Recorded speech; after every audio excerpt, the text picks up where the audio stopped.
Hello everyone, আজকে চলে এসেছি শর্ট একটা ফুড রিভিউ নিয়ে। মাত্র 250 টাকায় এরকম মাউথ ওয়াটারিং একটা অফার দেখে চলে গিয়েছিলাম টিএমওতে। 250 টাকায় এখানে আপনারা পাচ্ছেন রেড সস পাস্তা, একটা গ্রিল চিকেন বার্গার, দুইটা ক্রিস্পি ফ্রাইড উইংস অ্যান্ড সাথে থাকছে একটা কোল্ড ড্রিঙ্কস।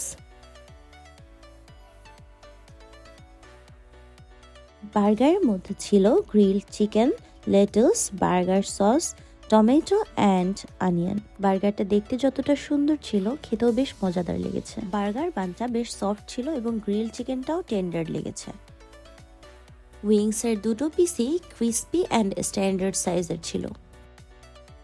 ওদের ফ্রাইড আইটেমগুলো সবসময় আমার কাছে বেশ ভালো লাগে এবং এবারের এই ক্রিস্পি উইংসটাও বেশ ভালো লেগেছে। রেড সস পাস্তায় ওদের চিকেন, চিজ অ্যান্ড পাস্তার কোয়ান্টিটি কিন্তু বেশ ভালো ছিল। বেকড পাস্তা হলেও এটার ভেতরটা বেশ জুসি ছিল আর পাস্তার টেস্টটাও ভালো লেগেছে। এত মজাদার স্পাইসি একটা পাস্তা খাওয়ার শেষে কোকা কোলা তো লাগবেই। সব মিলিয়ে অফারটা একটা বেস্ট ডিল ছিল। আর হ্যাঁ, অফারটা কিন্তু ফেব্রুয়ারি 1 তারিখ পর্যন্ত থাকবে। তাড়াতাড়ি করে চলে যান টিয়ামোতে। That's all for today, bye by.